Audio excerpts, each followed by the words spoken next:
Good morning. Are we on? Good morning. All right. We're on, and it's good morning for VBS Day, and good morning to fathers for Father's Day. And most of all, I'm super happy we get to study the Bible together. So today it's noisier out here. You can't hear a thing. Was I talking? All right. Today is Let Come In. I heard Daniel offered to teach in 7. You guys are happy. Yeah, I told him to start cheering. Yes. He said he's gonna cover Right, more heard. verses than you've been covering. Yeah. Oh man, I knew it. I knew I'd be replaced at some point, no doubt. But today we're on lesson 21, Matthew. So we'll be at. I think we're at Matthew 8. Does that seem right? Sounds right. Pretty sure. Could have gotten. We could have crept to 9 by now.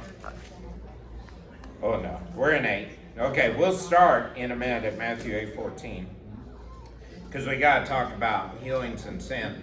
But first, let's do the trivia question, which since we are doing the VBS with either a whale or a big fish, doesn't matter which you want it to be, I really don't care. But that brings up, in my mind, the images of Shamu through the years. And so today's trivia question is, since it's also Father's Day, who was Shammua in the Bible, and who is Shobab? And I'll tell you, Shammua and Shobab have a relationship. So you can find it in one spot. Shammua and Shobab. And so, well, we've come and gone already. I can't. Yeah, explain that's it. okay. As long as it picks up something. Shammua and Shobab, who were they? While you look that up, I'll go to Leviticus 14.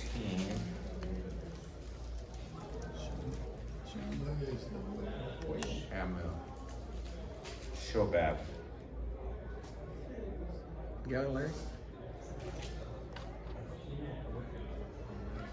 David's sons. Yes, David's sons.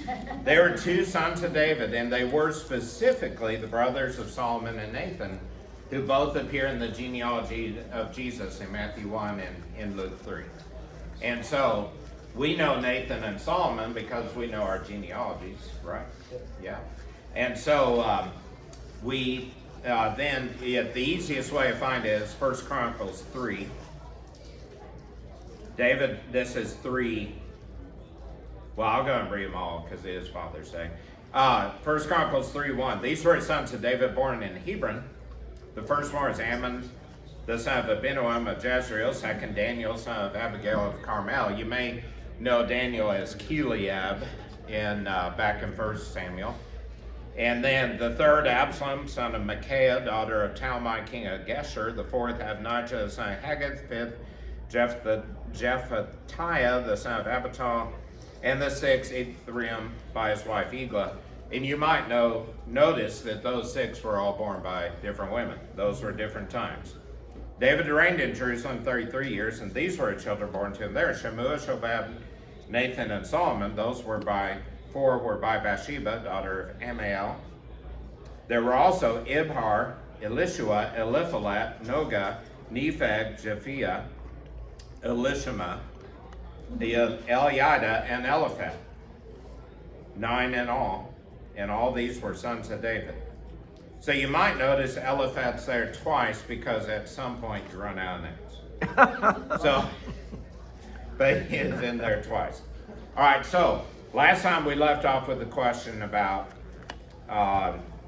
sin and disease. We talked about the leprous man being healed by Jesus over in Matthew 8. And then I mentioned, we're not reading it today because of time, but over in John 9 was the famous issue where Jesus healed a man born blind. And the question that his disciples asked as he walked up to the man born blind was, who sinned, this man or his parents, that he was born blind? And when we talked about the leprous guy back in Leviticus 14, is the description of what one must do in order to present sacrifices to the priest and at the temple if you were healed of leprosy to show you were healed. And we mentioned that part of the blood of one lamb, you're to take two, if you're a leper going in for cleansing, to be declared cleansed. But one was to be sacrificed and the blood put on the nose and the right thumb and the right big toe of the person who was healed. Why did I suggest that might be? We don't really know, but why? Was anybody listening? Because those are the big parts that fell off. Yes, absolutely. So those were parts of the body that would fall off first with leprosy, because leprosy is a disease of the nerve sheath, kills out the nerve, kills out all the tissue. Without a nerve, your tissue doesn't live, and so it falls away. So if you could prove, essentially, that you had a nose, a thumb, and a big toe, presumably, then that would show that you were healed. Not that your leprosy was quiescent, or in remission, but that you were actually healed because you had those limbs and, well, those parts of the body, like, for instance, the nose. Very awkward not to have a nose. That is a challenging thing for people. So if you had leprosy and you had lost one of those parts, you can never be cleansed. Right. That would be, in my mind, what the issue was in the day, was that because leprosy is a permanent condition, expected to be, only by miraculous healing could you be healed. You couldn't, for instance, say, oh, I think I see leprosy in my thumb. I'll cut it off and I'll go to the priest and say I'm fine. You know, presumably, because that would not be true, because it's quiescent in the nerves of the body. It only kills the nerves at the ends of the body first, so that those things die away, and then gradually, you know, you die. Of course, gradually you die anyway, but of leprosy in that case. Yes? You know, that sort of makes me wonder if that was questioning the miraculous healing, because if they could be healed miraculously, it seems like it could happen at any stage, even after those parts had fell off. Yeah, I think. And I wonder if it was questioning the validity of that miraculous healing, if some were saying they were doing it miraculously when they really weren't. And yes, and I think that's it. I think some were claiming they were miraculously healing people, but there actually was no evidence of healing. Mm-hmm. And I think when Jesus healed them, there was evidence of healing, and he could fulfill that by showing that he was intact as a human person.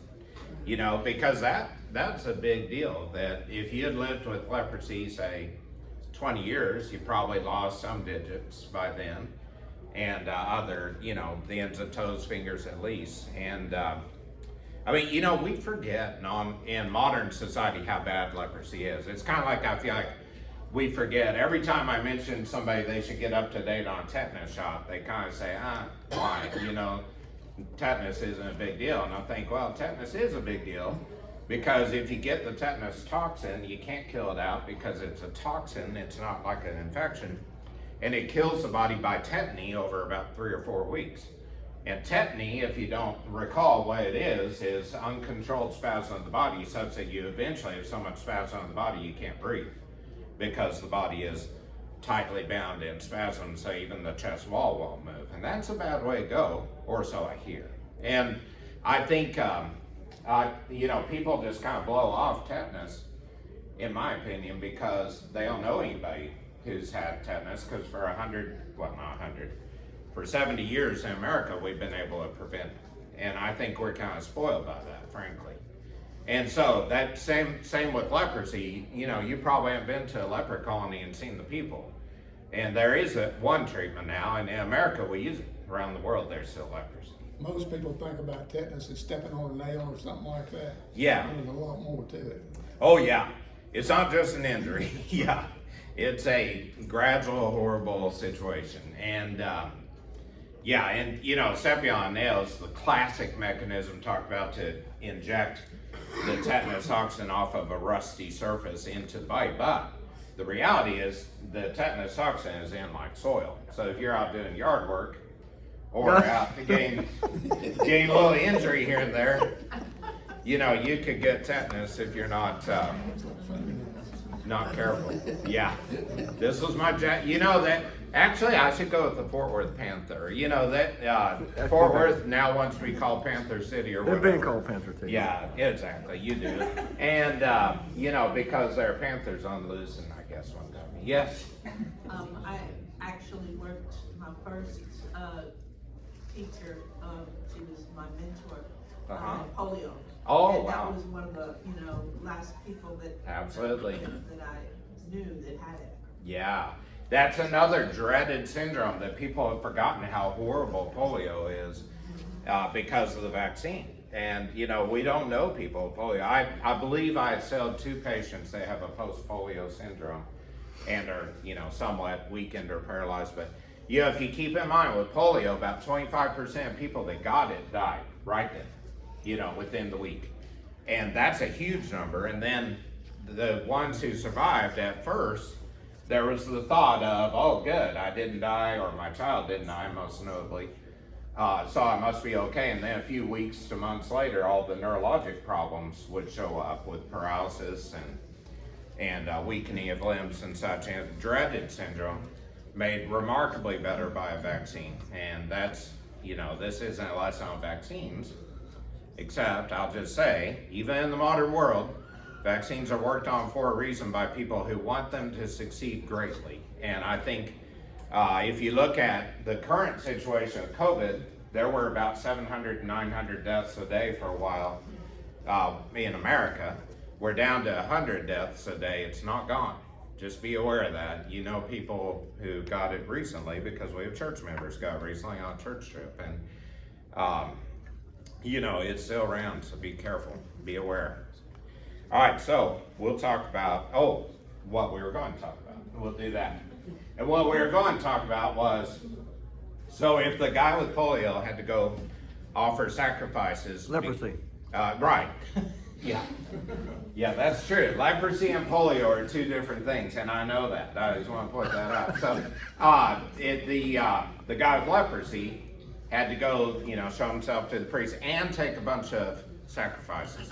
He had to take an ephah of flour, had to take a log of oil, had to take 2 rams, 2 lambs, either one, and do all these sacrifices to show he was clean. So that would imply that he was having sinned that led to him having leprosy, you think?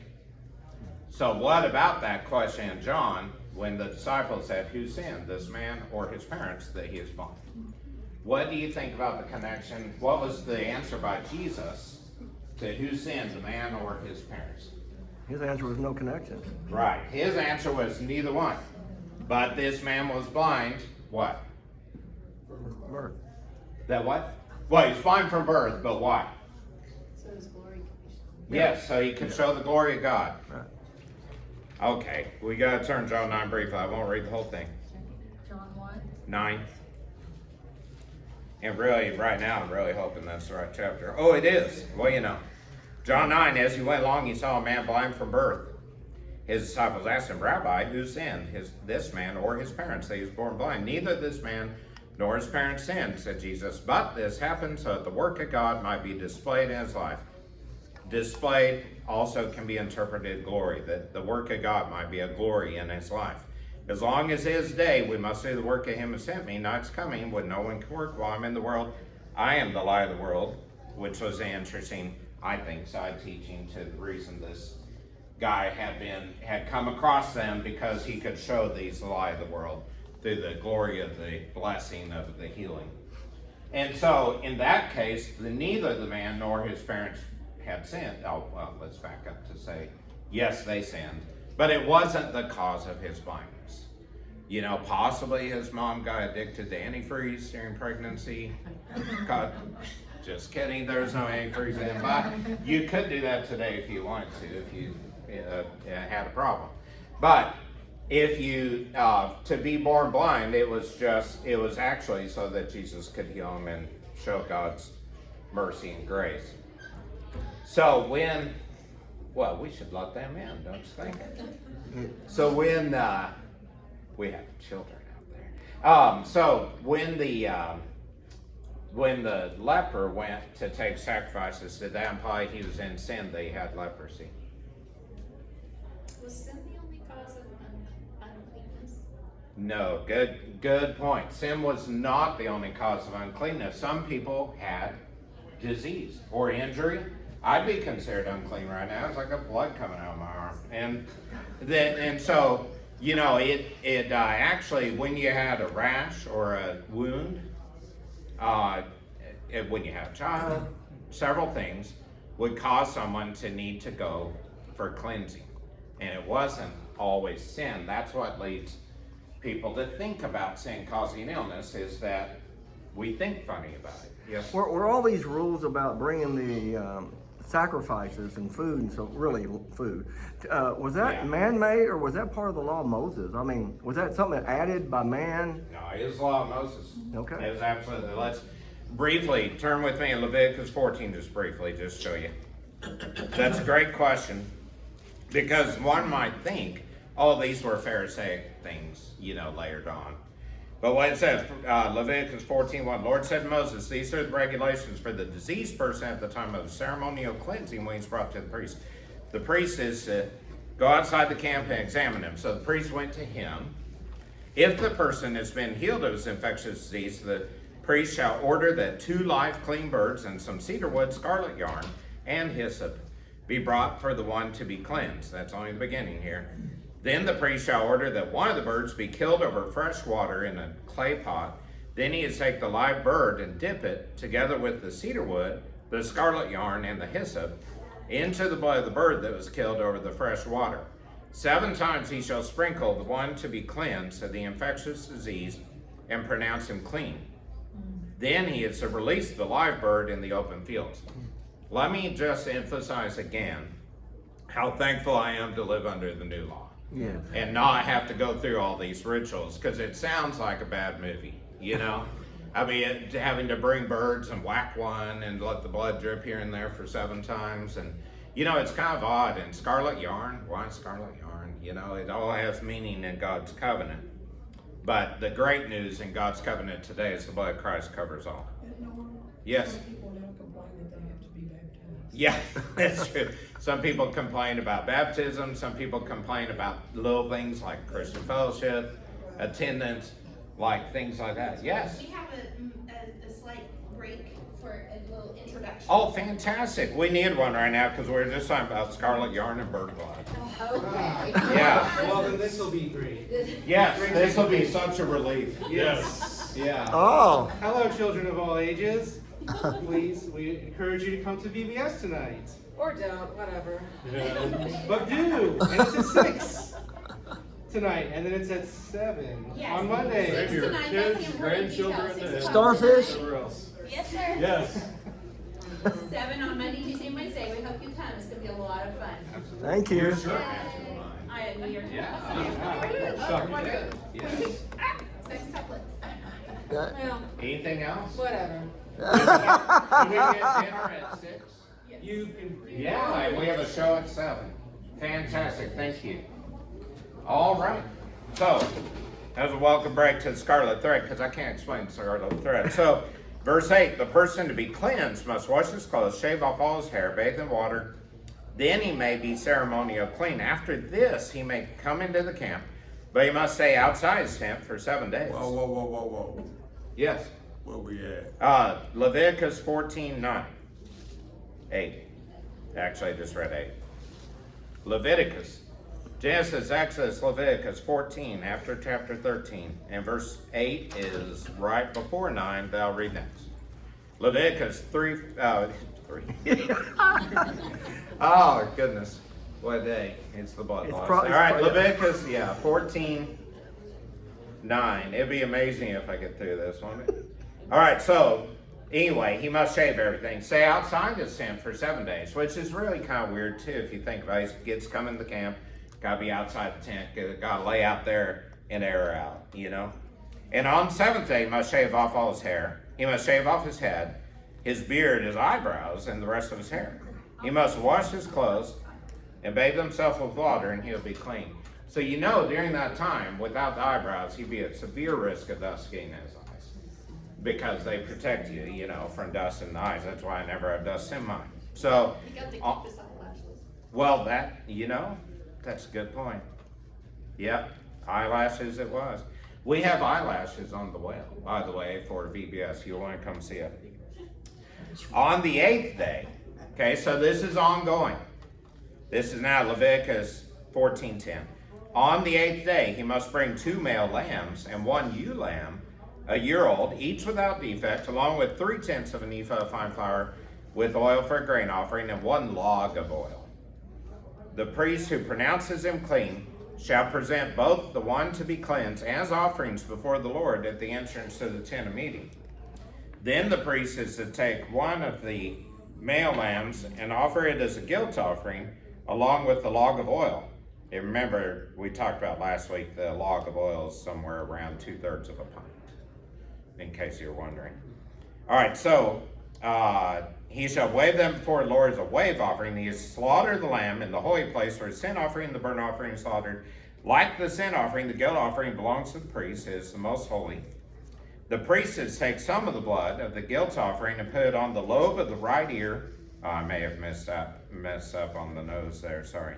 The lobe of the right ear, the one to be cleansed, on the thumb of his right hand, the big toe of the right foot. Also hard to live without an earlobe. My apologies. The priest shall then take some of the log of oil, pour it onto the palm of his own left hand, dip his right forefinger in the oil of the palm, and with his fingers sprinkle some of it before the Lord 7 times. The priest is to put some of the oil remaining on the palm, on the lobe of the right ear of the one to be cleansed, on the thumb of the right hand, on the big toe of the right foot, on top of the blood of the guilt offering. The rest of the oil in his palm, the priest shall put on the head of the one to be cleansed, to make atonement before him before the Lord. Then the priest sacrifice sin offering, make atonement for the one to be cleansed for the uncleanness. After that, the priest shall slaughter the burnt offering and offer it on the altar together with the grain offering, the atonement made for him, and he will be clean. So then there's provision if he's poor, he has a little bit less to bring. But all those things were ritualistic cleansing and sin-forgiving things, really, the way sacrifices worked, and splattering blood. Blood's always required by God in a covenant. And so I think it's interesting how much they had to do, because nearly no one ever could do that. I don't think people spontaneously were healed of their leprosy. They may have had other skin diseases too that gave them trouble. But anyway, when it comes down to it, I think though that the real key is the reason they brought sacrifices was to be allowed back in the camp because they were declared unclean by the disease. It was not by sin. It wasn't the person's defect, it was the person's physical defect. And so much of the Old Testament law, Leviticus being the biggest bulk of that, was to protect the people of Israel from disease. You know, one leper could run through and infect a bunch of people over time, and that would be a bit devastating for the camp. Yes? I wonder if some of that is because they, as part of their disease, had to be put out of the community. And within the community was the only access to God through the high priest. Yeah. And so they were denied, they were outside of Being outside the camp. access God. Yeah. And so I wonder if some of that was just to signal to them, you know, it's okay now. Yeah, You know, you are can come God's back child and- again, yeah, essentially. Yeah, That's really interesting. And I think too, from the fellowship standpoint, yeah. you know, fellowship is such a critical part. You know, nearly half of the New Testament's about fellowship in some way or another. And I think it's really important for people to realize they can bring somebody back in who has been declared to be unclean. And so, since you mentioned that they were put outside the camp and put out from where they could access forgiveness by God, what is the term that means outside the camp that we talked about a couple weeks ago? Pagan. Yes, pagan. And appreciate the clothier child listening. So but pagan means outside of the camp. And so we take pagan to mean, you know, false religion type of a deal, which really is outside the Christian camp. True. So this was the Israelite camp, and pagan actually literally means from outside of our camp. So I think that's a very interesting analogy. So let's now look at Matthew 8. I think I maybe accidentally said 14, we're at 18. Matthew 8:18. Advancing. Matthew is the first book of the New Testament by convention. Probably not the first written. But that's a different lesson.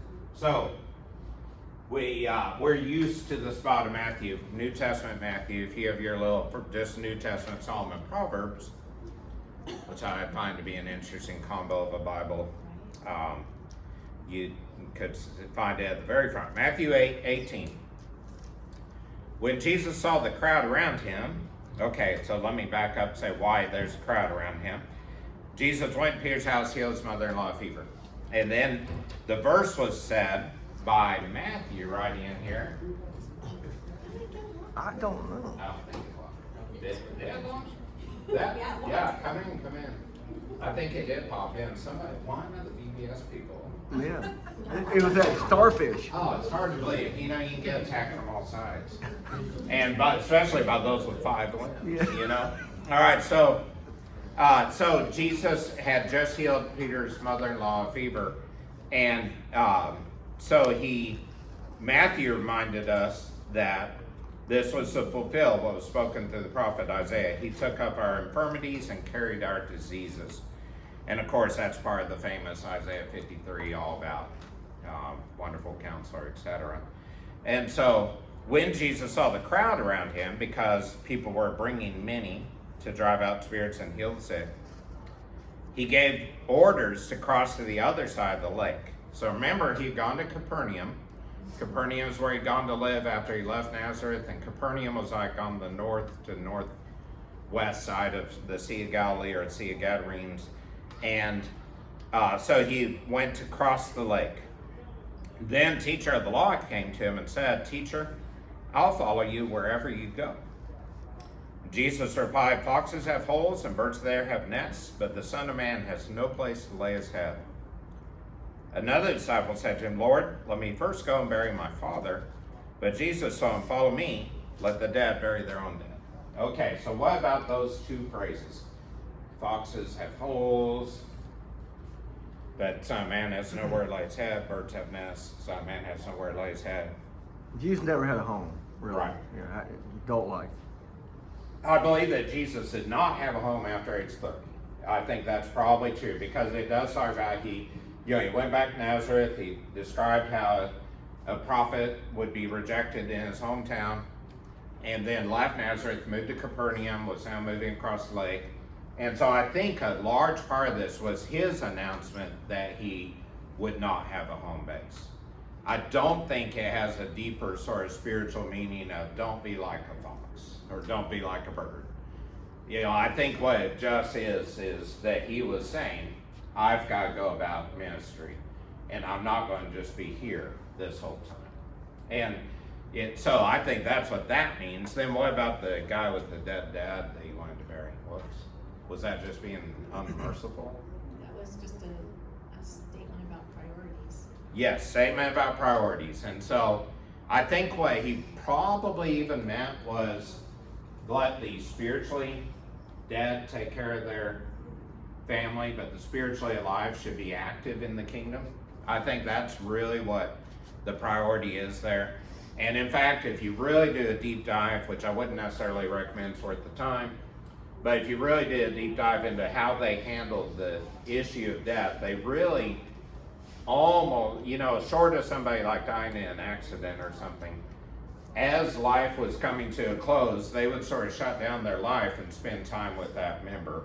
Sort of a hospice, if you will, And so it may mean that not only was this person saying he needed to bury his dad, but that he needed to spend some time there, which I don't think Jesus was opposed to, but I think what he was really meaning was, if you're spiritually alive, you'll be about the work of Jesus Christ. And I think that's really the bottom line issue on that. Does that make sense, everybody? Everybody okay with that? Anybody want to be a fox when they grow up? No? Okay.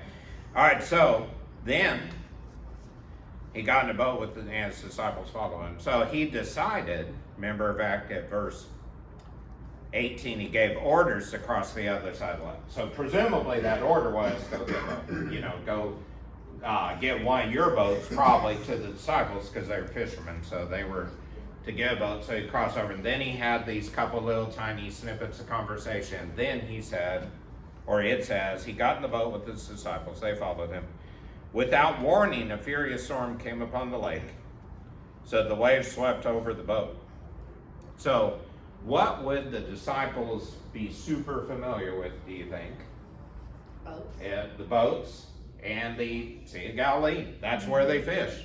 So I think they would know very well the precarious nature of the storm on the lake, because they surely had dealt with that at some point. So I always think this is kind of interesting here, that you could really look at it as sort of seeing your own deepest fear, whatever that is. You know, maybe it's fear of heights, maybe it's a fear of, going broke, maybe it's a fear of going hungry, maybe it's fear of going to jail, maybe it's a fear of, oppression by other people, who knows what.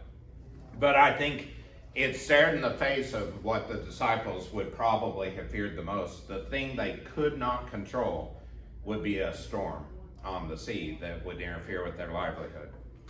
And so the waves swept over the boat, which I think is also worthy of just saying how dramatic that is. I'm thankful I've never been in a shipwreck, I will confess that. And I don't really understand firsthand. But I think that if you were out in a wooden boat of the day, and waves started coming over, I think that'd be a feeling of imminent doom. I think that's just how it is. I think there also is almost no way, even if you say, they could jump out and swim to shore. Well, if a wave is going to capsize your boat, it's going to sure capsize your body. And that's, it's a very severe circumstance. So the disciples went and woke him up. Oh, but Jesus was sleeping. I can't remember if I read that, but Jesus was sleeping. So as the waves are on the boat, he was asleep. Assuming this didn't have deep housing chambers or cabins with decks on the edge and, balconies, I think the boat of the day would just be that he was in the boat, the bottom of the boat, and waves were crashing over him, and he was asleep. So the disciples went and woke him, saying, "Lord, save us, we're going to drown." He replied, "You have little faith. Why are you so afraid?" So he got up and he rebuked the wind and the waves, and it was completely calm. So think about that, going from imminent, undoubtable death to suddenly having calm. And, Jesus comparing that to faith. That, do you think they knew that Jesus was going to do everything he did for 3 years?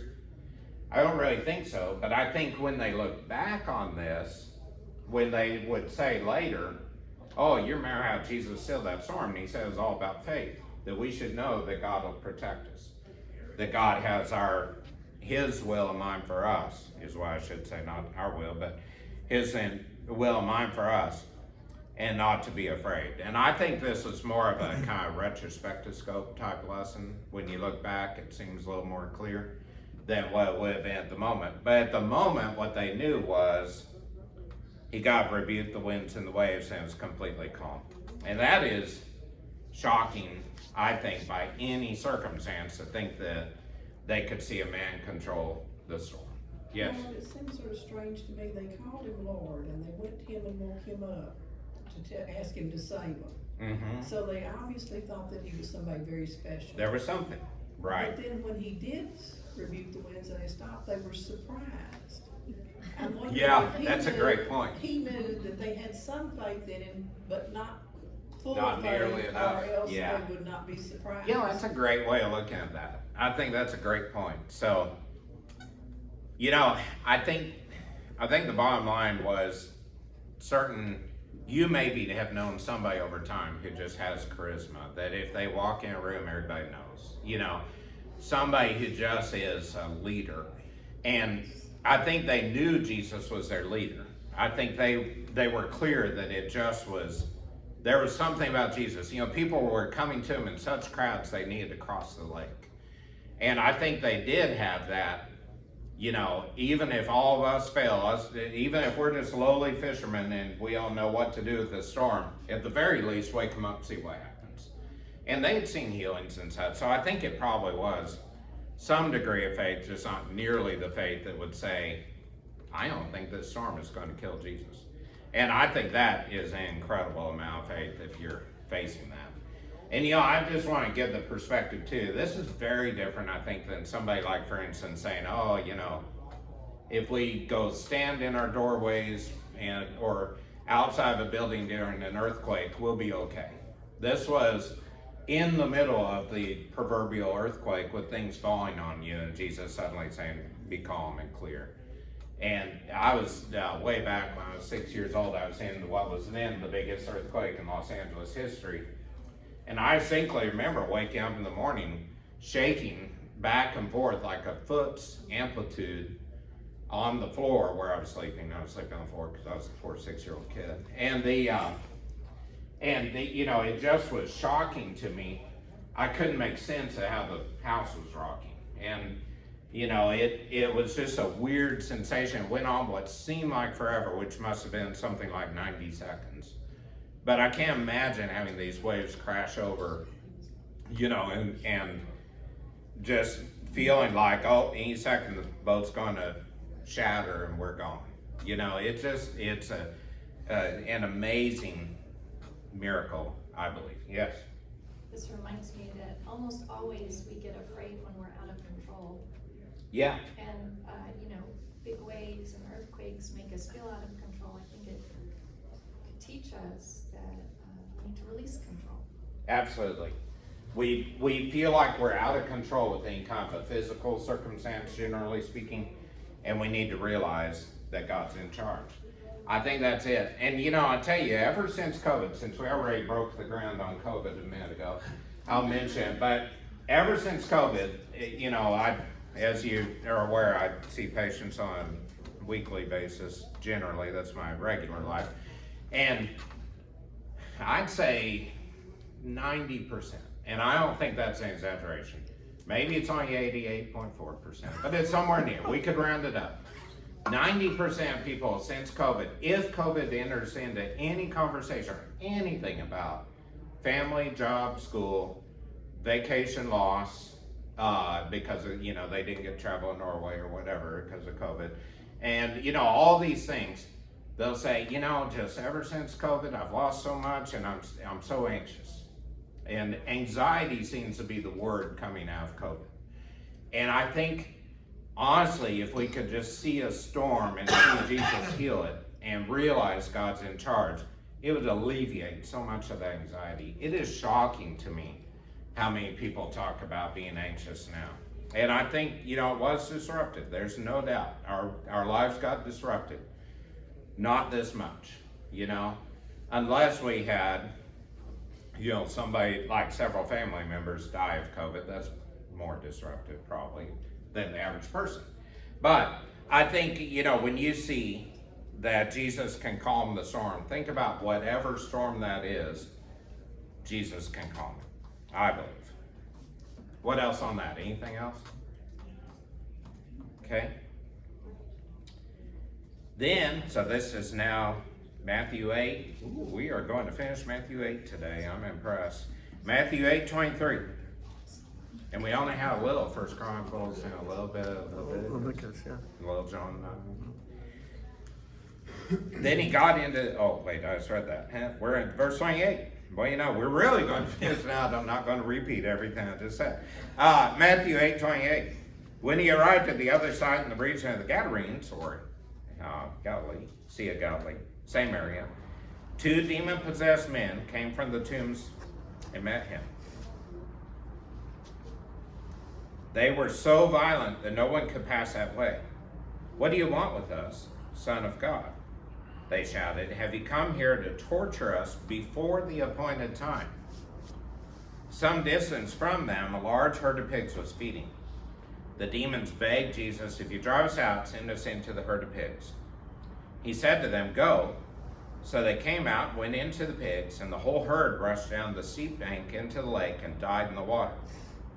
Those tending the pigs ran off, went into the town, reported all this, including what had happened to the demon-possessed men. Then the whole town went out to meet Jesus, and when they saw him, they pleaded with him to leave his region. So I think there are really 5 big things right here. One is the demon-possessed men versus the demon-possessed man. Talk about that in a second. The second is that they said, what do you want with us, Son of God? Because they immediately knew who Jesus was. The third is that they talked about, have you come here to torture us before the appointed time? Which I think is really interesting too. Talk about that in a second. I just want to tell you what we're talking about. The fourth is why pigs? And the fifth is why did they want Jesus way out there when he came and delivered this person, these people? So, real quickly, you can turn to Luke 8 for the other version, I believe it is. I think that there are two versions of the same story, same setting, right after Jesus crossed the lake. In Luke 8:26, they sailed to the region of the Gerasenes, which is also the Gadarenes, which is also the Sea of Galilee.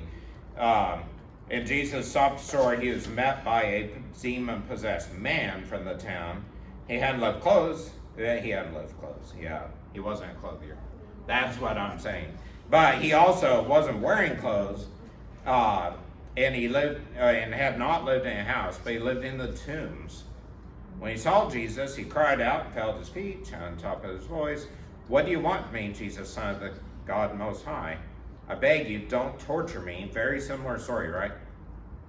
For Jesus had commanded the evil spirit to come out of the man many times. Had seized him, though he was chained, hand and foot, kept under guard. He had broken his chains and been driven by the demon into solitary places. Jesus asked him, "What's your name?" "Legion," he replied, because many demons had gone into him. They begged him repeatedly not to order them into the abyss. Boy, there's a new term for us there. The abyss. Legion. Verse 32. A large herd of pigs was feeding there on the hillside. The demons begged Jesus to let them go into them, and he gave them permission. When the demons came out of the man, they went into the pigs. The herd rushed down the sea bank in the lake and was drowned. Those tending the pigs saw what had happened, ran off to report it in the countryside, and the people went out to see what had happened. When they came to Jesus, they found the man whom the demons had gone out, sitting at Jesus' feet, dressed and in his right mind, and they were afraid. Those who had seen it told the people how the demon-possessed man had been cured. Then all the people of the region of the Gerasenes asked Jesus to leave them because they were overcome with fear, so they got in the boat and left. And then we read over in Mark 5, which I'm not going to read the whole thing.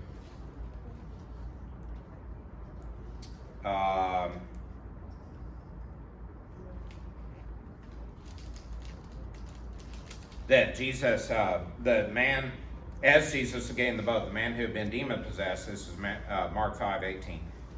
The man who had been demon-possessed begged to go with him. Jesus did not let him, but said, "Go home to your family and friends, tell them how much the Lord's done for you and how he's had mercy on you." So the man went away and began telling the Decapolis how much Jesus had done for him. So there are slightly different versions there. But I think the same 5 points apply, and I'll tell you the reason I think there are different versions is that Matthew was had not yet been called as a disciple, one.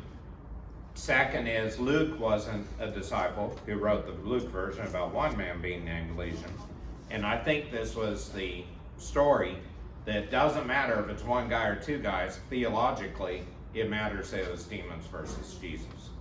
And so I don't think it matters there were one or two guys, because I think it was neither Matthew nor Luke was a direct witness. And in fact, as far as that goes, Mark wasn't either. Matthew, Mark, and Luke have the story. None were actually there at that time. So when they were inspiredly writing about Jesus, I think there was some degree of discrepancy of one or two. But again, it was all about the demons recognizing Jesus. It wasn't the man who was the person. Like, the man was a person. It wasn't the man or men who were the focal point of the story. It was the deliverance from the demon. Does that make sense? Okay, don't get too hung up on somebody trying to tell you, oh, the Bible is contradictory of itself, because that's not the case. I think you're talking about persons writing about events, and the doctrinal basis is exactly the same in the two stories. So, let's first discuss this. What do you want with us, Son of God? I think it's fascinating that the demons so often seem to know exactly who Jesus was. I think the disciples of Jesus didn't really quite fully understand it.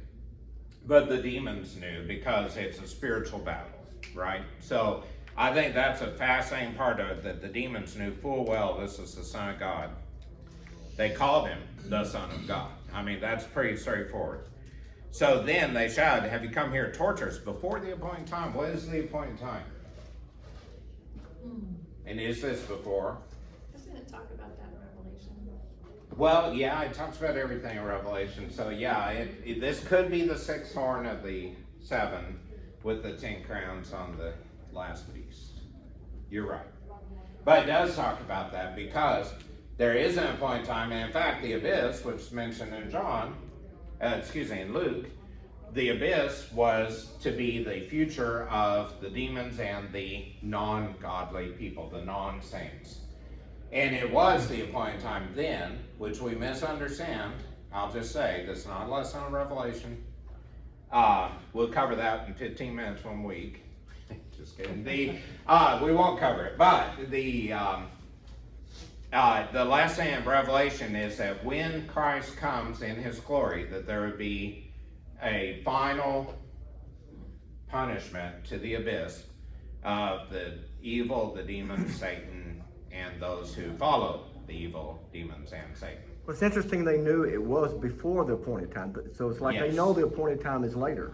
Absolutely. So, here's the tough question of the day, and that's an excellent point. When exactly do you think is the appointed time, or would be? Was, is, or would be? Later. Yeah, later. Well, one day closer. Later. I like the answer later. That makes it easy to put off. We're one day closer today than we were yesterday. Yeah. So there are clearly three theological views on this. One is that the appointed time was when Jesus conquered Satan by crushing his head. When Satan bruised his heel at the cross, Satan thought Jesus was dead. Jesus was dead, buried, put away, but he rose again, thus crushing the head of Satan. And that the appointed time, he had not yet been buried, killed, buried, resurrected. But that the resurrection, when he comes back to life as the new creature that we're to be, as baptized Christians, dying to ourselves, living a new life, yet the same life because he's always been God, he always is God as Jesus. But then the physical side's gone and the spiritual's there, that was the moment they're talking about, that was the crushing of Satan's head and the new kingdom of God. Remember Matthew's frequent use of the phrase, the kingdom of God. The kingdom of God is here, is what Jesus is talking about. Maybe not exactly here, but coming imminently is what that phrase seems to mean. So one thought would be that if we're living as Christians with the Holy Spirit indwelling us, that this is the kingdom of God. That it's not heaven or hell yet, but it's still the era where we could basically confront an evil spirit and say, "Get behind me, Satan," or "Get away from me," as the demons, were possessing people at this time. A second line of thought is that it would be at the final judgment when Jesus comes back, the earth is destroyed. You read in 1 Thessalonians about the mountains crumbling and the earth being opened and Jesus coming back and every eye seeing him, and the dead in Christ will be raised, and those who belong to Christ will be with him. And then the evil and the evil spirits, the evil demons, the Satan group would be put into the abyss at that final judgment. And then the third line of thought is that we as individuals live, and then at some point we die, and that because after death we can't do anything spiritual about that our final judgment is our death. And personally, I will tell you, I kind of think that that's what this is talking about, because I think when we die, we have no reason to wait until Jesus comes back to the earth, because there's no time without the earth. The earth is made for man, and time is made for man. God is not bound by time. So I don't think that you die and then sit and wait for, say, 2,241 years for the final judgment. I think you die and suddenly there's judgment because there's no time. So the judgment's the same time, although that's an awkward use of the word there. The judgment's the same event, but you haven't had to wait out time. So those are those three lines. I don't know why that class let out early next door. But those things, I just want to mention the other two things real quick while we're talking.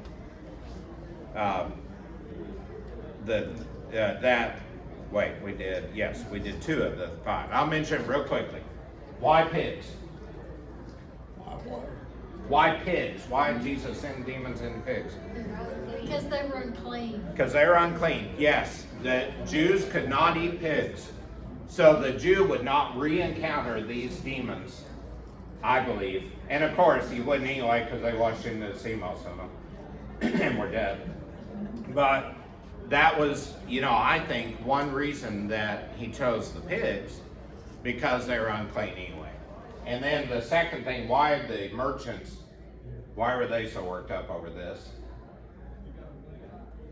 Well, he destroyed a herd of pigs for one thing. Yeah, he destroyed somewhere around a couple thousand of their pigs. That's a lot, And so, why though were people in the area of the south side of the Sea of Galilee raising pigs? They couldn't eat them or anything. I don't know. Right? Why they would. That's right. They just. A little bit of sin involved there, maybe. Perhaps the pig herders were culpable too, because they were raising a bunch of pigs there that were unclean, so they couldn't really use them. They could use them to go out and stomp crops, I guess. That's what pigs do in Texas, I hear. And so the feral hogs, I think, go around destroying things. So really, these would have been destructive anyway, and were not clean to the Jewish people. So it didn't take anything away from the Jewish people. Maybe these were Gentile pig herders, but it didn't take anything away from the Jewish people. And so I think that was sort of a justice to the Jewish people, that the demon was set out in the unclean that it wouldn't affect the Jews. So the fourth thing is, why did they have guards and everything? Why did he live in the tombs? I'll just briefly say, I think that's a very demonic thing.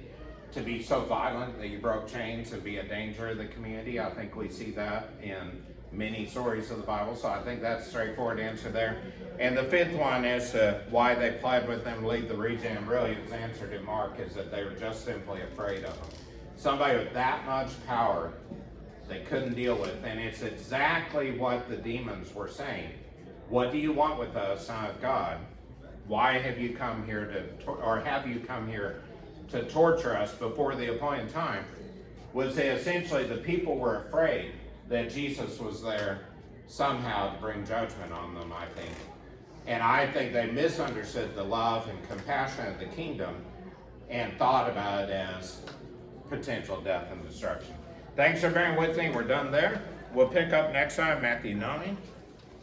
And if you have any other questions about the legion or the man or men or any of those, I'm happy to answer them next week.